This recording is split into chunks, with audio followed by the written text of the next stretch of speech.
In 2026, NASA spent $4.1 billion on a single rocket launch. $4.1 billion. For that same amount of money, SpaceX could have launched Starship 45 times. And here's the part that should have made everyone angry.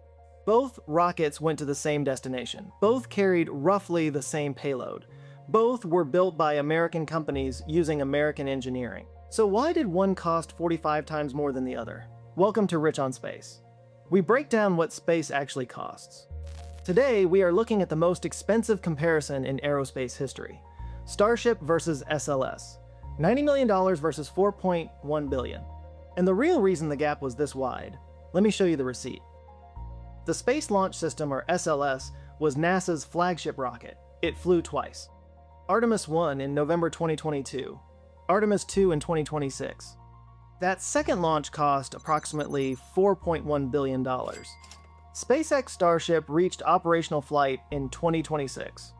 In July of that year, Starship version 3 completed Flight Test 13, deploying 20 Starlink satellites and splashing down intact in the Indian Ocean. But here's the number that mattered. In March 2026, Voyager Technologies filed an SEC Form 10-K that revealed their Starship launch contract price. $90 million. That was the first time anyone had seen an actual verified price for a commercial Starship launch. Not a projection, not a tweet. A real contract. $90 million. To put this in perspective, the Space Shuttle program averaged about $1.5 billion per launch, adjusted for inflation. Falcon 9, SpaceX's workhorse that had flown over 600 times by 2026, cost about $70 million per launch.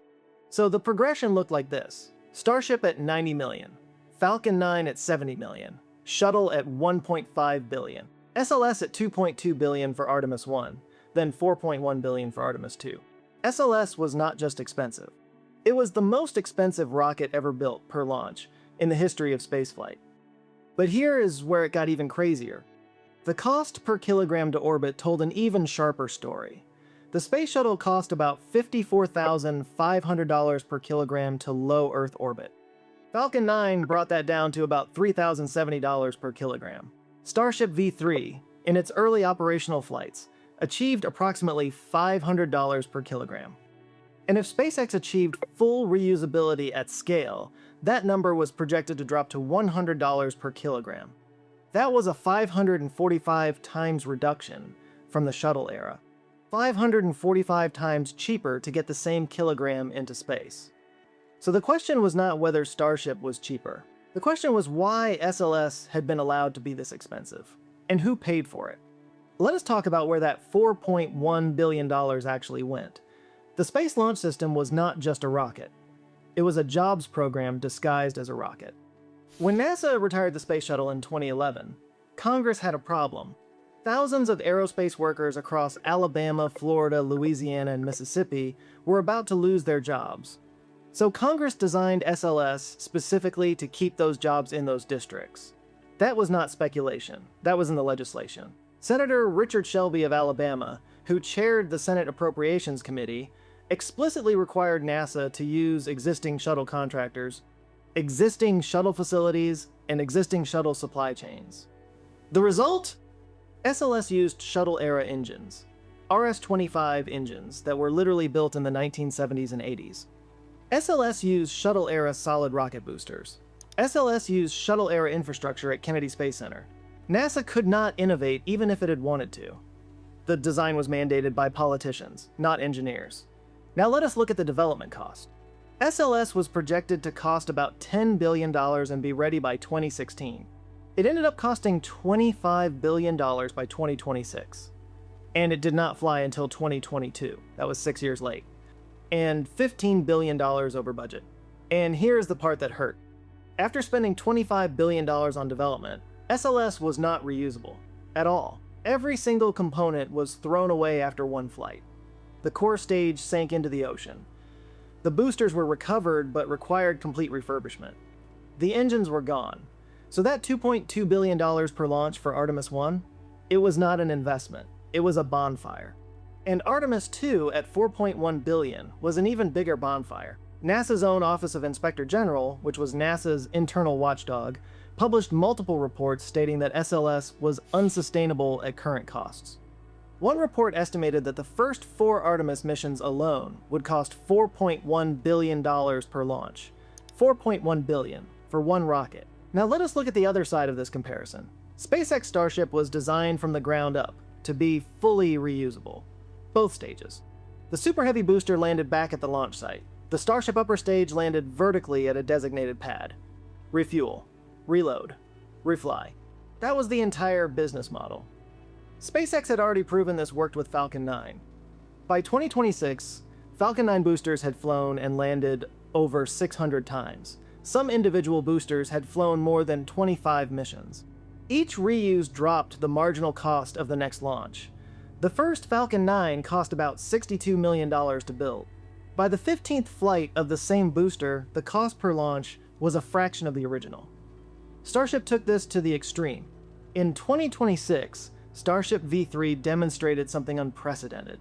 It carried 200 metric tons to low Earth orbit in reusable configuration. In expendable configuration, it could carry 400 metric tons.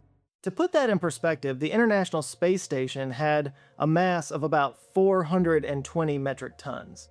Starship V3 could have launched the entire ISS in 2 flights.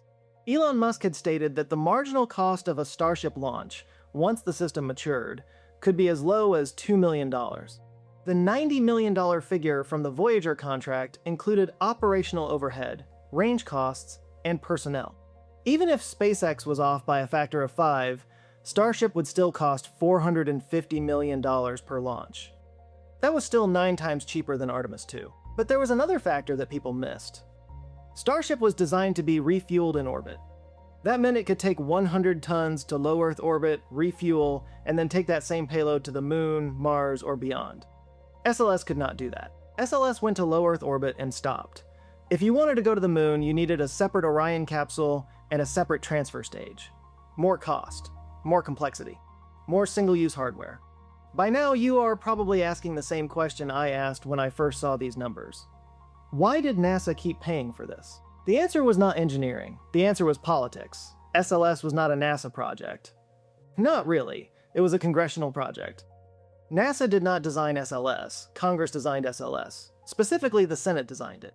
That was why engineers sometimes called it the Senate Launch System. The SLS program supported approximately 25,000 direct jobs across 10 states. Those jobs were concentrated in politically powerful districts: Alabama, Florida, Texas, Louisiana, Mississippi. When a senator voted to fund SLS, they were not voting for a rocket. They were voting for jobs in their district. And those senators sat on the committees that controlled NASA's budget. So NASA had a choice: build an efficient rocket and lose your funding, or build an expensive rocket and keep your funding. That was not a choice at all. SpaceX did not have this problem. SpaceX was a private company. It answered to investors and customers, not to congressional committees. If SpaceX had built a $2 billion disposable rocket, it would have gone bankrupt. So SpaceX had to figure out how to make rockets cheap, or die trying. That was the fundamental difference. NASA was incentivized to spend money. SpaceX was incentivized to save money, and the results spoke for themselves. In 2025, the Trump administration called for an end to the SLS program after just 3 more launches. The administration noted that the program was 140% over budget. Future funding, they said, would go to private sector alternatives. By 2026, NASA's new administrator, Jared Isaacman, who was sworn in December 2025, began shifting the agency toward commercial partnerships. The writing was on the wall. SLS was scheduled to end after Artemis 4. Meanwhile, Starship had already changed the math. At $90 million per launch, space became accessible to countries that could never afford it before. Universities could launch research payloads without begging for grants. Small companies could build satellites without raising $50 million in venture capital. The cost barrier that had defined space exploration since Sputnik in 1957 was finally breaking. But there was a catch. SLS did not go away quietly.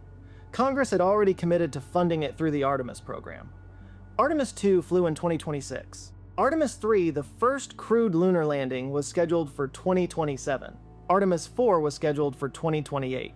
Previous missions used SLS, and the upcoming ones will also use SLS and cost billions. NASA was legally required to use SLS for crewed lunar missions, even though Starship was flying operationally by then. Even though Starship was 45 times cheaper. That was the power of a jobs program. So here's the bottom line. Starship was not just a better rocket, it was a fundamentally different approach to space.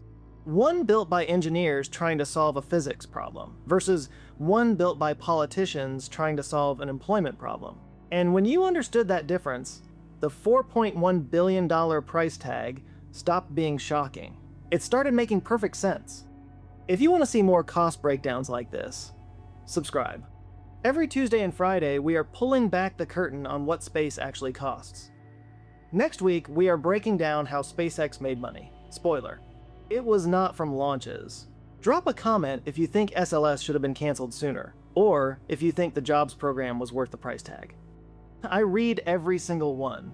I am Rich on Space. See you on Friday.